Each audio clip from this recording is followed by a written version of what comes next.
The Justice Department has announced it will be combating ransomware threats with the same protocols as it does for terrorism. This comes after recent cyber attacks brought the largest beef distributor in the world and a key pipeline in the U.S. to a temporary halt. Well, you know, these back-to-back ransomware incidents have exposed a lot of the vulnerabilities in big industries here in the United States, but it's not only big corporations who are on edge. Lyndon Brown is the Chief Strategy Officer at Pondurance. He joins us this morning with more on why we should be vigilant. Thanks for being with us. You know, we all saw 2 weeks ago with the gas shortages in this area how easily there could be panic buying in the market. What can companies do to protect themselves against that kind of thing, that they don't get hit with this ransomware? Yeah, I think there are a number of things that both companies and individuals can do to protect against these threats. A lot of it starts with the security basics. Unfortunately, it is far too easy to gain access to computer systems and have these dramatic effects.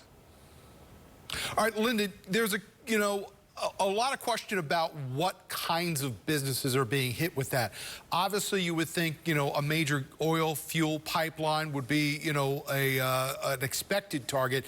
But we saw a meat company get taken out for a couple of days last week. What would you say to a company if they have the opinion of, well, we're not going to pour money into cybersecurity because we just produce this or that, and it might not be your typical expected kind of industry? So what we've learned is that every industry is at risk. Our research shows that manufacturing, healthcare, financial services are all increasingly being targeted by these attackers. So really every business should be aware that they are potentially at risk for these attacks. All right, earlier this week, we heard from the Justice Department. It was an instruction, Lyndon, to the U.S. attorneys' offices around the country to start treating ransomware cases as they do terrorism cases.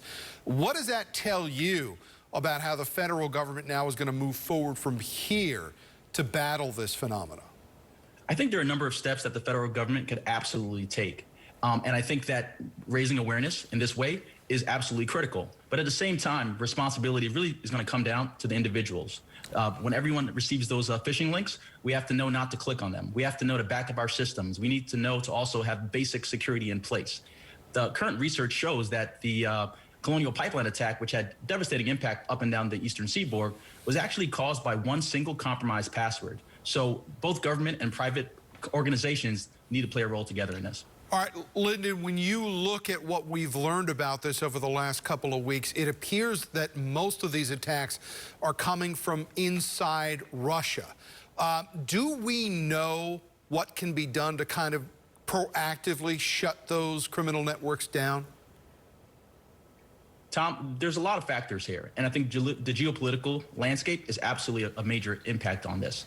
One of the things that we do see is nation states harboring these cyber criminals and enabling them to thrive. Just like with terrorism, as you have organizations and countries that are actually enabling these attackers to execute their wishes, we're seeing the same thing in the cyber domain as well.